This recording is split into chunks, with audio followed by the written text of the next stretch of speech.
Hey everyone, tonight we begin with the Buddhist monks of Tang Dynasty, China, who ruled their inner kingdoms by day and floated peacefully through meditation by night.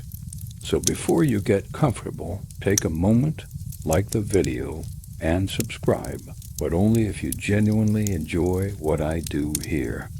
It's always fascinating to see who's joining us from around the world. Now, dim the lights. Maybe turn on a fan for that soft background hum, and let's ease into tonight's journey together. When you hear about Tang Dynasty China, you probably imagine grand palaces, Silk Road merchants, and emperors ruling vast territories. But in the mountains and valleys scattered across this golden age, Buddhist monks lived lives of extraordinary quietness. Lives devoted to meditation, simple work, and the gentle rhythms of monastic routine. Tonight we're traveling back more than 1,000 years to around 750 CE, to a mountain monastery where peace wasn't something to seek, but something to simply be.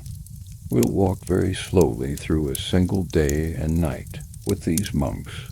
We'll feel the coolness of morning air, smell the incense drifting through courtyards, hear the whisper of silk robes brushing against stone. Feel your hands becoming heavy, your fingers loose and warm. The monastery we're visiting sits high in the mountains, surrounded by pine forests and bamboo groves. Stone pathways wind between buildings with curved roofs. An ancient ginkgo tree stands in the central courtyard, its branches spreading wide. Here, time moved differently. The soft ringing of temple bells measured days. Seasons changed with the blooming of lotus flowers. Years passed in peaceful repetition, each day a meditation, each task a prayer. Breathe gently now, and let us begin our journey together, drifting back through time to a mountain monastery in the heart of Tang Dynasty, China. It is a very early morning, hours before dawn. The sky above the monastery is still deep black, scattered with countless stars that seem to hang motionless in the cool mountain air.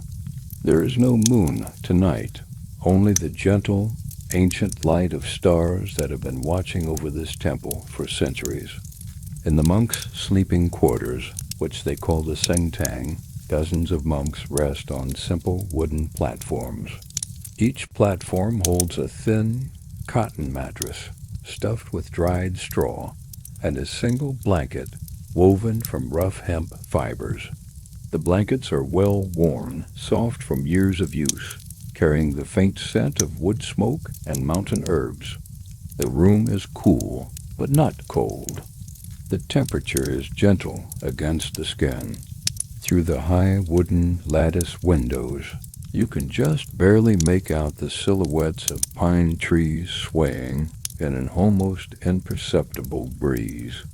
The air smells of cedar wood and earth, of stone that has absorbed yesterday's warmth and is now slowly releasing it back into the night. One by one, the monks begin to stir. There is no alarm, no jarring sound. Instead, they wake naturally, their internal rhythms attuned to the cycles of the monastery. Some have been meditating even in sleep, their breathing deep and measured. Let your own breathing match theirs now, slow, steady, peaceful. The first monk to rise moves with extraordinary quietness. His name is Master Hemming, and he is one of the elder monks of the monastery. He is perhaps 60 years old, though the exact number of his years is not something he considers important. His face is gentle, marked by fine lines around his eyes, lines that come from decades of smiling softly and squinting peacefully into the morning sun. Master Hemming sits up slowly on his sleeping platform. He does not rush. There is no need for haste in this life. He brings his palms together before his chest in a gesture of gratitude. Gratitude for another day, gratitude for the breath moving through his body, gratitude for the peaceful darkness that still surrounds him. He stands and his bare feet touch the smooth wooden floor. The wood is cool beneath his soles, polished by centuries of footsteps, smooth as river stones. He reaches for his robes, which hang on a simple wooden peg beside his sleeping platform. The robes of a Tang Dynasty Buddhist monk are called jiasha or kasaya, and they are beautiful in their simplicity. Made from many small rectangles of cloth sewn together, they represent the patchwork nature of a monk's life, pieced together from donations, from cast-off fabrics, from the generosity of lay people who support the monastery. Master Hemming's robes are a deep saffron color, not bright, but muted, the color of earth and autumn leaves. The fabric is silk, but not the fine silk of nobles. This is a heavier silk, practical and durable, given by a local merchant family many years ago. The silk has a slight roughness to it, a texture that whispers when it moves. He wraps the robes around his body with practiced movements he has made every morning for 40 years. The fabric settles around his shoulders like an old friend. He ties a simple sash around his waist, and he is ready. Around him, other monks are waking too, each moving with the same gentle quietness. There is no talking. The early morning is a time for silence, for maintaining the peaceful mind cultivated during sleep. The only sounds are the soft rustle of fabric, the quiet padding of bare feet on wood, and the distant call of a night bird somewhere in the mountain forest. The monks file out of the sleeping quarters one by one, moving through a doorway that frames a view of the monastery courtyard. The courtyard is large and rectangular, surrounded by covered walkways with elegant curved roofs. In the center of the courtyard grows an ancient ginkgo tree, its trunk thick and gnarled, its branches spreading wide overhead. The monks walk clockwise around the courtyard, their footsteps creating a soft rhythm on the stone pathway. The stones are large and flat, fitted together so precisely that no mortar was needed. Each stone is smooth from centuries of footsteps, cool to the touch, and slightly damp from the mountain mist that settles here each night. The air is beautifully fresh. It carries the scent of pine forests that cover the mountainside, mixed with the subtle fragrance of jasmine growing in large ceramic pots along the walkway. There is also the scent of incense, always incense, drifting from the main temple hall where it has been burning continuously for decades. Master Hemming and the other monks make their way to the meditation hall, a separate building on the eastern side of the monastery. The meditation hall is called the chanting, the hall of sitting meditation. It is a long, rectangular building with a gently sloping roof covered in gray ceramic tiles. Inside the meditation hall, the atmosphere is one of profound stillness. The floor is made of dark wood, polished to a soft gleam. Along both long walls are raised platforms, and on these platforms are meditation cushions, round cushions filled with buckwheat hulls that conform gently to the shape of the body. The cushions are covered in dark blue cotton fabric, faded from years of use. Each cushion sits on a small square mat woven from rice straw. The mats have a pleasant, earthy smell, the smell of fields and harvest, of simple things grown from the soil. The monks enter the hall in complete silence. Each one walks to his designated cushion, chosen long ago and maintained with care. Master Hemming settles onto his cushion near the center of the hall. He arranges his robes carefully around his legs, tucking the fabric so it will not distract him during meditation. He crosses his legs in the lotus position, right foot resting on left thigh, left foot resting on right thigh. His hands rest in his lap, right hand cradling left hand, thumbs lightly touching to form a gentle oval. He closes his eyes. All around him, other monks settle into the same position. Within moments, the entire hall is filled with meditating monks, perhaps 50 of them, all sitting in perfect stillness. The only movement is the gentle rise and fall of their breathing. At the front of the hall sits the meditation master, Master Yunmen. He is older than Heming by a decade, his head cleanly shaven, reflecting the faint light that comes from a few oil lamps burning in wall niches. His face is deeply peaceful, lined with age, but radiating a gentleness that seems to fill the entire space.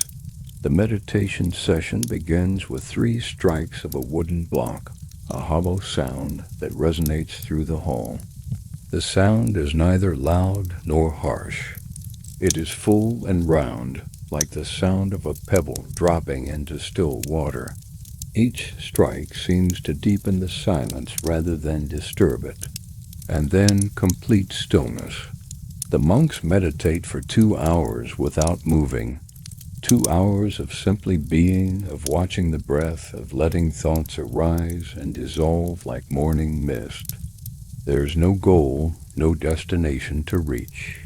There's only this moment, and this breath, and the deep, peaceful silence. Outside the meditation hall, the sky is beginning to change. The blackness slowly, almost imperceptibly, softens into deep blue. The stars fade one by one, releasing their watch, allowing the day to begin. The first birds of morning start to call, distant and gentle, their songs echoing across the mountain valley. Inside the hall, the monks breathe. Their minds are like still water, clear, reflecting everything, but grasping nothing. Master Heming sits motionless, his awareness resting gently on the sensation of breath entering and leaving his nostrils. Cool air in, warm air out. There is nothing else. There is only this. Time moves differently here. A minute might feel like an hour, or an hour might pass in what feels like a moment. The distinction ceases to matter. There is only the eternal present, stretching out in all directions, infinite and peaceful. Gradually, the light outside the windows grows stronger. The deep blue of pre-dawn shifts to pale gray, then to the softest pink. The oil lamps inside the hall, which had seemed bright in the darkness, now appear dim and gentle, their flames small and steady. A bird lands on the roof above, and you can hear the soft tick of its claws on the ceramic tiles. It calls once, twice, a melodious sound that seems to celebrate the coming morning, and then it falls silent, as if not wanting to disturb the meditating monks below. Finally, after 2 hours, Master Yunmen rings a small bell. The sound is pure and clear, a single crystalline note that seems to hang in the air for a long moment before fading into silence. This is the signal that the meditation session has ended. But the monks do not rush to stand. Instead, they remain seated for several more minutes, gently transitioning from deep meditation back to ordinary awareness. They rock slowly from side to side, loosening muscles that have been still for so long. Master Heming opens his eyes slowly. The meditation hall is now filled with soft morning light filtering through the paper-covered lattice windows. The light has a golden quality, warm and gentle, illuminating tiny particles of dust that float peacefully in the air. He brings his palms together in front of his chest and bows deeply, touching his forehead to his hands. This is a gesture of gratitude for the practice, for the teaching, for the opportunity to sit in peace. The monks rise from their cushions one by one, moving slowly and carefully. They walk mindfully around the hall, their feet barely lifting from the floor, a slow, deliberate walking meditation that helps circulation return to their legs. After several minutes, the monks file out of the hall in single file.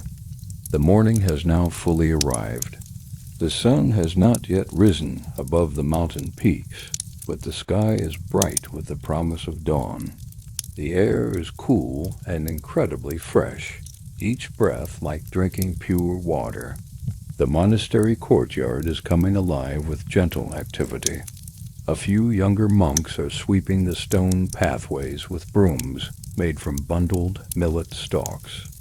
They work slowly and methodically, the brooms making soft swishing sounds against the stone. Near the ginkgo tree, an elderly monk is drawing water from a well. The well is ancient, its stone rim worn smooth by countless hands over countless years.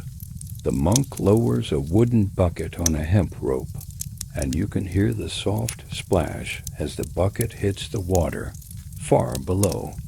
The water is crystal clear, cold from deep within the mountain. It glimmers in the early morning light. The monk pours the water into a large ceramic vessel, then lowers the bucket again. This is his task each morning, to provide fresh water for the monastery, and he performs it with the same care and attention he brings to meditation. Master Heming crosses the courtyard, his bare feet whispering against the stone. He is heading toward the main temple hall, the heart of the monastery, where the morning service will soon begin. The main temple hall is the largest and most magnificent building in the monastery. It sits at the highest point of the complex, elevated on a stone platform. To reach it, one must climb a flight of wide, shallow steps that are worn smooth in the center from centuries of pilgrims and monks ascending to prayer. The temple hall has a massive curved roof, the kind that characterizes Tang Dynasty architecture.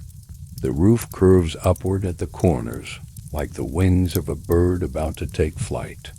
The roof is covered in dark gray tiles that gleam softly in the morning light, and at each corner stands a ceramic figure, a guardian spirit, watching over the temple. Master Heming climbs the steps slowly, his hand trailing lightly along a wooden railing. Each step is a conscious movement, each placement of the foot deliberate and peaceful. At the entrance to the hall, he pauses to remove his simple straw sandals. The sandals are left in a neat row with dozens of other pairs, all arranged carefully. He steps through the entrance into the temple hall itself, and the atmosphere changes immediately.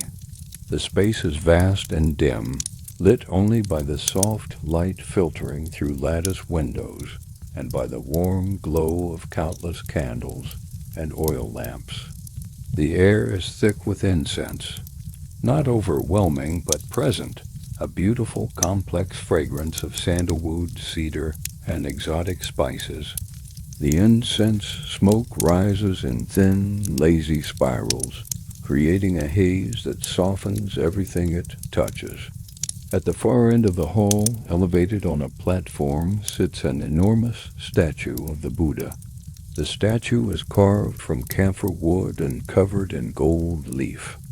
The gold is soft and warm, glowing gently in the lamplight. The Buddha's face is serene, eyes half closed in meditation, lips curved in the slightest suggestion of a smile. Master Heming walks slowly down the central aisle toward the Buddha statue. He reaches the front and lowers himself to his knees on a cushion. He performs 3 full prostrations, each one slow and deliberate. Other monks are entering the hall now, each one removing their sandals, each one walking slowly, each one performing their prostrations. Soon the hall is filled with monks, perhaps 100 of them, all kneeling on cushions, all facing the Buddha statue. At the front of the hall stands a large bronze bell. The abbot of the monastery, Master Fai Wan, steps forward to ring it. He is the eldest monk here, perhaps 75 years old, his face deeply lined but radiating profound gentleness. He picks up a wooden mallet and approaches the bell. He lifts the mallet, pauses for a moment in complete stillness, and then swings it gently. The bell strikes with a deep, resonant tone that fills the entire hall. It is a sound you feel as much as hear, a vibration that travels through the floor, through the air, through your chest. The note hangs in the air for what seems like minutes, slowly fading into silence. Master Fayan strikes the bell again and again, a total of 108 times. Each strike is separated by a long interval of silence. The ringing takes nearly 15 minutes. 15 minutes of sitting in the deep, resonant sound. After the final strike, the monks begin to chant. They are chanting the Heart Sutra, one of the most important texts in Buddhism. The chanting is rhythmic and melodious, not quite singing, but more musical than speaking. The monks' voices blend into a single voice, a sound that seems to come from the walls themselves. The chanting continues for a long time, perhaps 30 minutes. The same verses are repeated over and over, creating a hypnotic rhythm that quiets the mind. Master Himing chants with his eyes half closed, his voice adding to the collective sound. He has chanted these verses thousands of times over his 40 years as a monk, and yet they never become stale. The morning light grows stronger as the chanting continues. Through the lattice windows, beams of golden sunlight begin to penetrate the hall, illuminating the incense smoke. A beam of sunlight moves slowly across the Buddha statue's face, and the gold leaf seems to come alive in the light. Finally, the chanting comes to an end. The last note fades into silence, a silence that feels even deeper than before. The monks sit quietly for several minutes, then perform a final prostration. They rise and file out of the temple hall in orderly lines. Outside, the morning has fully arrived. The sun has risen above the eastern mountains, flooding the courtyard with warm, golden light.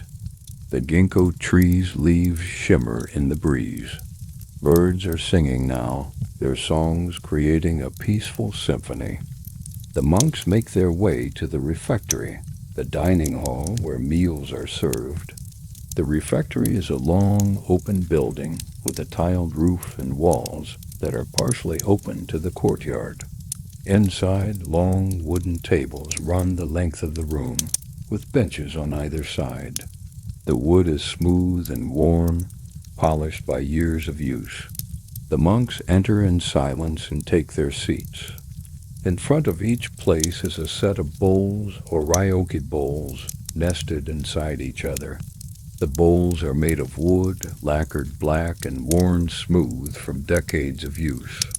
There are 3 bowls, a large one for rice or grains, a medium one for soup, and a small one for vegetables or pickles.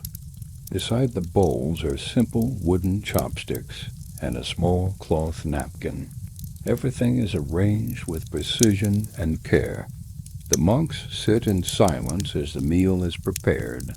From the kitchen comes the gentle sound of activity, the soft clink of ladles against pots, the quiet scrape of spatulas. The kitchen is filled with the warm, savory aroma of cooking food. This morning's meal is simple. There is millet porridge, cooked slowly until each grain is soft and tender. There is a soup made from vegetables and mushrooms, flavored with ginger and a touch of sesame oil. There are steamed buns, still warm. There are pickled vegetables, radishes, and cabbage.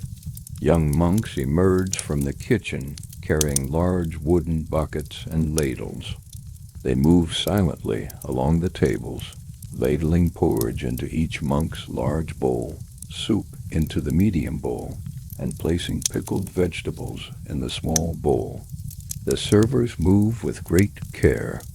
Each portion is measured carefully, not too much, not too little. Nothing is wasted in the monastery. When all the monks have been served, the abbot rings a small bell. The monks bring their palms together and bow their heads. Together they recite the meal blessing in soft voices. This food comes from the efforts of all beings. Let us reflect on how it comes to us. Let us be grateful and eat with mindfulness. May we be free from greed and desire. We eat to support our health and practice. After the blessing, the monks begin to eat. Even eating is done with complete attention and silence. Each bite is taken mindfully, with full awareness of the taste, texture, and sensation. Master Heming picks up his chopsticks and lifts a small amount of porridge to his mouth. The porridge is warm and smooth, coating his mouth with its gentle, slightly sweet flavor. He chews slowly, taking time to fully taste it. He takes a sip of soup. The broth is savory and warm, flavored with ginger that leaves a subtle warmth on the tongue. A piece of tofu dissolves in his mouth. A slice of carrot provides slight sweetness. Between bites, he pauses, setting his chopsticks down and simply resting in awareness. Each bite becomes an opportunity for presence, for gratitude. The refectory is completely silent except for the soft sounds of eating, the gentle click of chopsticks against bowls, the quiet sipping of soup. It is a peaceful, meditative silence. Through the open sides of the refectory, you can see the monastery courtyard. The morning sun is now quite bright. Butterflies dance among the jasmine flowers. A small bird hops along the stone pathway. Master Heming eats slowly, taking perhaps 20 minutes to finish his meal. When he is done, he performs the cleaning ritual. He pours a small amount of hot water into his largest bowl and uses a piece of pickled radish to scrub the bowl clean.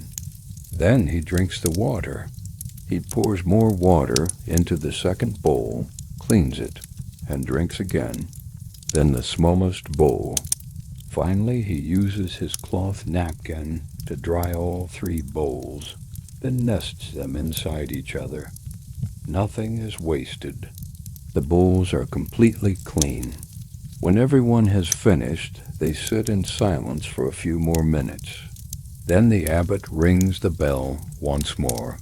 The monks rise, bring their palms together, bow, and file out in silence. The morning meal is complete. After the morning meal, the monks disperse to begin their daily work. In the monastery, work is not separate from spiritual practice. It is spiritual practice. All activities, when performed with mindfulness, can lead to awakening. Master Heming's daily work is in the monastery's tea garden. He walks slowly down a winding path that leads away from the main buildings through a bamboo grove to a terraced hillside where tea plants grow in neat rows. The path is narrow, paved with small round stones.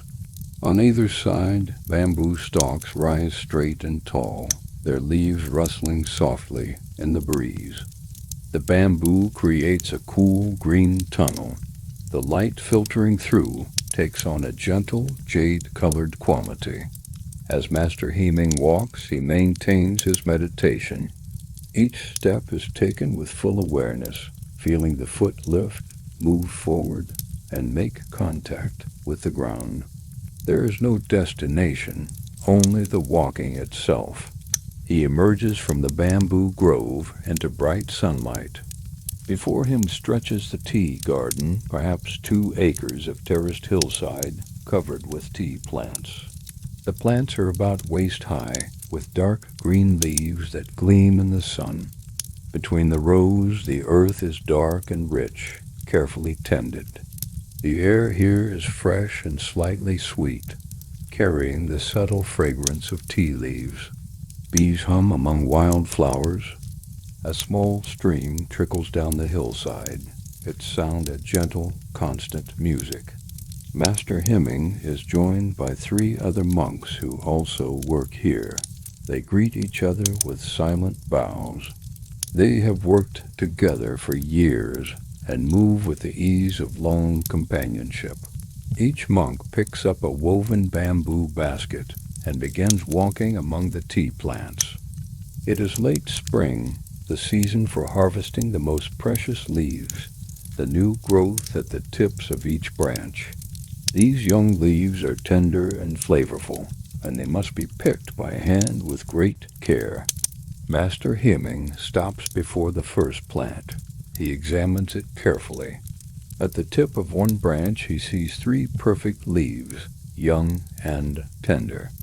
He reaches out with his right hand, and using his thumb and forefinger, gently plucks the leaves.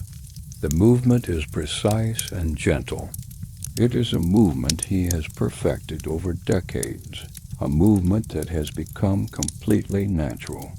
He places the 3 leaves in his basket and moves to the next plant. Then the next. Pick 3 leaves, move, pick 3 leaves, move. The rhythm is soothing and repetitive. The morning grows warmer as the sun climbs higher. Master Hemming feels the warmth on his shaved head, on his shoulders through his robes. It is pleasant, not uncomfortable. As he works, his mind remains quiet and present. He is aware of the feeling of the leaves between his fingers, the slight resistance as they separate from the branch, the weight of them dropping into his basket. He is aware of the smell of the plants, green and fresh. He is aware of the sounds around him, the bees, the stream, the soft breathing of the other monks. Occasionally a thought arises in his mind, a memory or a plan, but he doesn't grasp these thoughts. He simply notices them like clouds passing across the sky and returns his attention to the present moment, to this leaf, this plant, this breath. Hours pass in this way. The sun continues its slow arc. The baskets gradually fill with tea leaves, thousands of individual leaves, each one picked with care. By late morning, each monk's basket is full. They walk together back toward the main buildings, carrying their baskets carefully. They walk in single file down the stone path, through the bamboo grove, back into the central courtyard. They proceed to the tea processing building, a small structure filled with wide, shallow bamboo trays. The monks spread the fresh leaves on the trays in thin, even layers. The leaves will dry here slowly out of direct sunlight in the moving air. Master Hemming and the other monks arrange the leaves with great care, making sure they are evenly distributed. Every detail matters. When the work is complete, the monks bow to each other and separate. Master Hemming walks back to his quarters. He is tired from the morning's work, but it is a good tiredness, the pleasant fatigue of physical labor performed with full attention. In his small room, he has a basin of water and a cloth. He washes his hands and face carefully, feeling the cool water against his skin. He dries himself, then sits on his sleeping platform to rest. He sits in half lotus position, hands resting loosely in his lap. He is not formally meditating, just resting in awareness. His breathing is slow and natural. His mind is quiet. Through his window, he can hear the sounds of the monastery settling into midday. Footsteps on stone, the distant ring of a bell. the call of birds. All of it blends into a peaceful symphony. The midday meal is simpler than the morning meal. It consists of steamed buns filled with vegetables, a clear soup, and fresh fruit. The meal is eaten in the same mindful silence, in the same refectory, with the same rituals. After the meal, the monastery enters its quietest time. This is the period of afternoon rest and study. The monks are free to return to their rooms to nap, to continue with study, or to engage in personal meditation. Many of the monks choose to nap. Sleep is not discouraged. It is recognized as necessary for maintaining health. Master Hemming returns to his room and lies down on his sleeping platform. He lies on his right side in the position known as the lion's posture. His right hand cushions his head, and his left hand rests on his left hip. His breathing naturally becomes slower and deeper. Through the lattice window beside his platform, afternoon sunlight filters in, creating patterns of light and shadow on the wooden floor. The light has a thick, honey-like quality, warm and golden. Dust particles float lazily in the beams of light. Outside, the monastery is profoundly quiet. Almost all sound has ceased. Even the birds seem to be resting. The only sound is the gentle whisper of wind through the pine trees, a sound so soft it becomes part of the silence. Master Hemming closes his eyes. His body relaxes completely. Within minutes, he drifts into a light, peaceful sleep.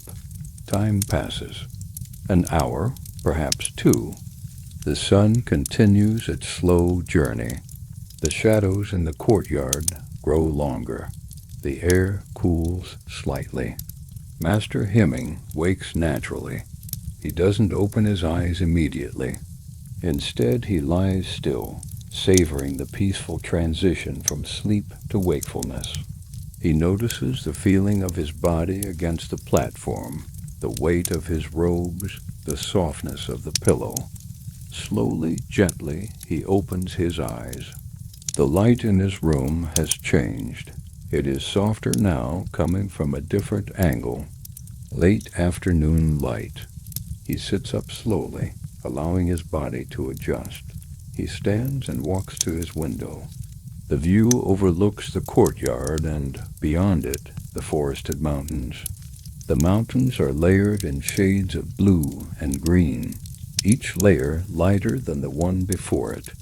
The courtyard below is still quiet, though a few monks are beginning to emerge. He watches as one young monk crosses the courtyard, walking slowly. The monk's shadow is long in the late afternoon sun. Master Hemming remains at his window for several minutes, simply watching, simply being present. This is one of his favorite times of day, the peaceful transition between afternoon and evening, when the quality of light becomes soft and golden. Eventually, he turns from the window and prepares for the afternoon meditation session. This session is optional, but Master Hemming rarely misses it. For him, meditation is not a duty. It is a joy, a return home to the peace within his own heart. The afternoon meditation session is shorter than the morning one, only an hour. It takes place in the same hall, with the same cushions, but the atmosphere is different. The light is warmer, more golden. The air is slightly cooler. There is a quality of gentle completion, as if the day is taking a long, slow breath. After meditation, there is the evening meal, simple and light, just soup and steamed vegetables and rice. The monks eat slowly, mindfully. By the time the meal is finished, the sun is low in the sky, just touching the tops of the western mountains. The monks gather in the main temple hall for evening chanting. This service is similar to the morning service, but has a different quality, softer, more introspective. The chanting is quieter, the pace slower. They are chanting the evening sutras, texts about impermanence, about the preciousness of human life, about using time wisely. Master Hemming's voice blends with the others, creating that same unified sound. As he chants, he watches the evening light streaming through the windows, illuminating the incense smoke. The light is turning from gold to amber to rose. Outside, the sky is transitioning through shades of orange and pink. The chanting continues as darkness begins to fall. Oil lamps are lit throughout the hall, their flames small and steady. The Buddha statue seems to glow in the lamplight, its golden surface reflecting the flickering flames. Finally, the chanting ends. The monks sit in silence for several minutes, watching the last light fade from the windows. The transition from day to night feels sacred, a small death and rebirth happening every 24 hours. One by one, the monks rise and file out of the temple hall. Outside, the courtyard is bathed in twilight, that magical time when the world is neither fully light nor fully dark. The ginkgo tree is silhouetted against the deep blue sky. The first stars are appearing overhead. Master Hemming walks slowly across the courtyard. The stones beneath his feet have retained some warmth from the day's sun. The air is cool now, but not cold, just cool enough to be refreshing.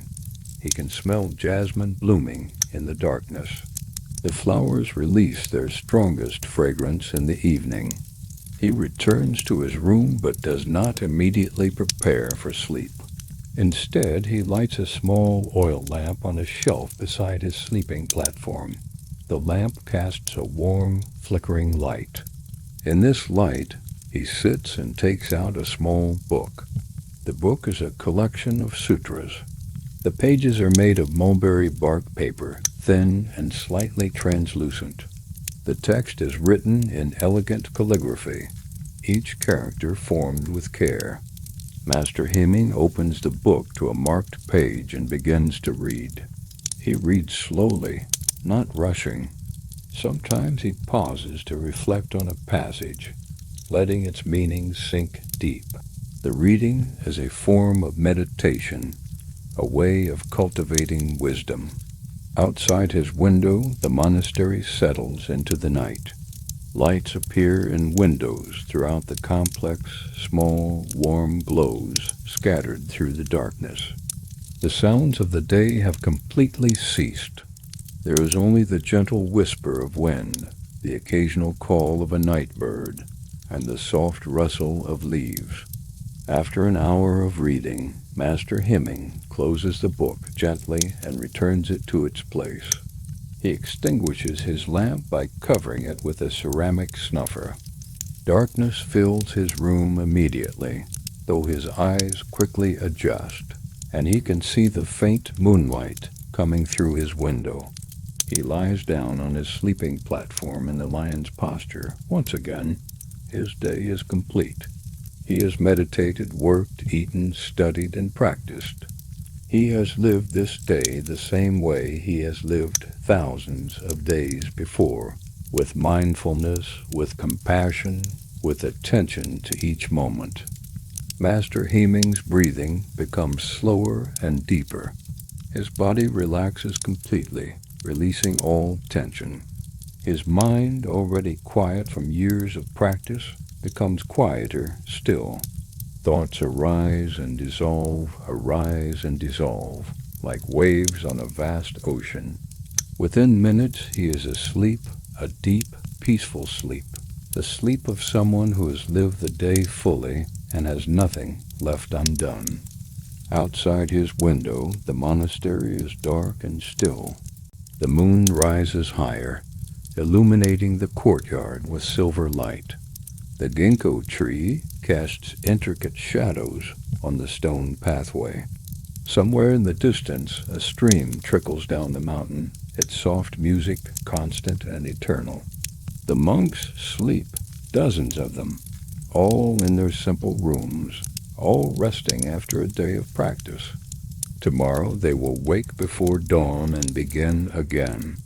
And the day after that, year after year, decade after decade, century after century. This is the rhythm of monastic life, simple, repetitive, peaceful. Each day is complete unto itself. Each moment is lived fully. There is no anxiety about the future, no regret about the past. There is only this, only now, only breath, only peace.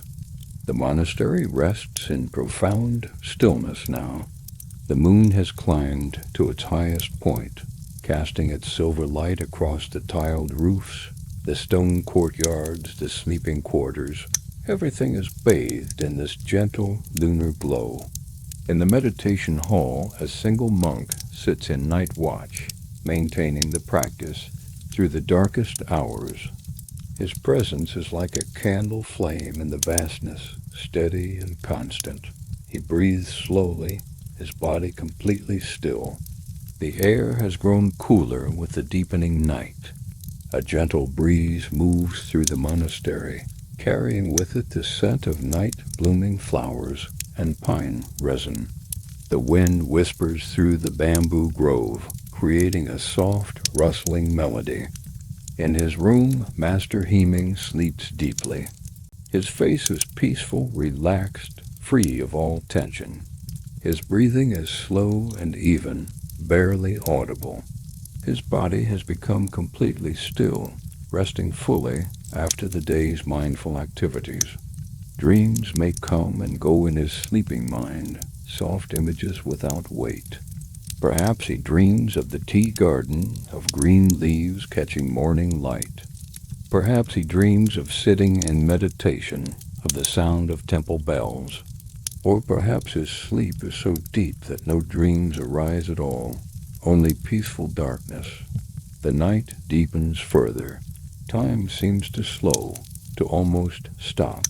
The hours between midnight and dawn are the quietest of all, when even the nocturnal creatures grow still, when the world holds its breath in peaceful suspension. In the temple hall, the oil lamps have burned down to tiny flames. The incense has reduced to thin streams of smoke, nearly invisible in the darkness. The Buddha statue sits in shadow, patient and eternal, watching over the sleeping monastery with eyes of compassion. The courtyard stones have released all their stored warmth. They are cool to the touch, smooth and solid beneath the moonlight. Dew begins to form on the leaves of the ginkgo tree, tiny droplets that will catch the first light of dawn. A night bird calls once from the forest, a long, melodious note. Then silence returns, deeper than before. The stream continues its endless journey, whispering its ancient song to the darkness. In the sleeping quarters, all is still. Dozens of peaceful breaths rise and fall in gentle rhythm, like the breathing of the earth itself. Each monk rests in his own private peace, his own deep stillness. There is no thought of tomorrow in their sleeping minds, no worry about tasks, no planning. There is only this moment of rest, this moment of release, this moment of complete peace. The moon begins its slow descent toward the western mountains. The stars wheel overhead in their ancient patterns, the same stars that have watched over this monastery for centuries, the same stars that watched the Tang emperors rise and fall. Time feels different here in the deep night. A minute might last an hour might pass in a heartbeat. The distinction ceases to matter. There is only the eternal present, stretching out in all directions, infinite and still. The monastery holds its vigil through the darkest hours. The building stands solid and strong, sheltering the sleeping monks, protecting the sacred space. The roofs curve gently upward at their corners, as if blessing the night sky. Everything is exactly as it should be. Nothing is missing. Nothing needs to be different. There is only this perfect stillness, this complete peace, this deep and healing rest. Master Hemming continues his peaceful sleep, his body completely relaxed, his mind at rest. He does not need to wake yet. The hours before dawn are still stretching out, offering their gift of deep restoration. The same is true for you. You have no need to wake. You can rest here as long as you need, as deeply as you wish. There is no hurry. There is nowhere else to be. The monastery teaches us that peace is always available, always present. It does not need to be created or achieved. It simply needs to be recognized, allowed, received. This peace is here now, surrounding you, holding you, supporting you. It asks nothing of you. It requires no effort. It simply invites you to rest, to release, to let go completely. And so we rest here together, in this ancient place of peace, in this timeless moment of stillness. The monastery continues its quiet watch. The monks sleep in their simple rooms. The Buddha sits in eternal meditation. The stars wheel slowly overhead. All is well. All is peaceful. All is exactly as it should be. Thank you for spending this quiet night with me, for walking these peaceful paths through Tang Dynasty China, for sitting with the monks in meditation, for breathing the mountain air. You don't need to remember any of what you've heard tonight. You don't need to hold on to any images or ideas. Let it all go now. Let it all drift away like morning mist dissolving in sunlight. All that matters is that you are here, safe, comfortable, ready for deep, peaceful sleep. Your body is heavy and relaxed. Your breathing is slow and natural. Your mind is quiet and still. There is nowhere else you need to be. Nothing else you need to do. You can simply rest deeply, completely. The monastery continues through the night, peaceful and eternal, holding its silence, keeping its watch. And you can rest in that peace, knowing that some things in this world remain constant, remain calm, remain gentle. Let your last thoughts fade away now, like the last light fading from the evening sky, like the last notes of temple bells fading into silence, like the last ripples on still water. You are safe. You are peaceful. You are drifting into deep healing sleep. Let go now completely and rest. Good night.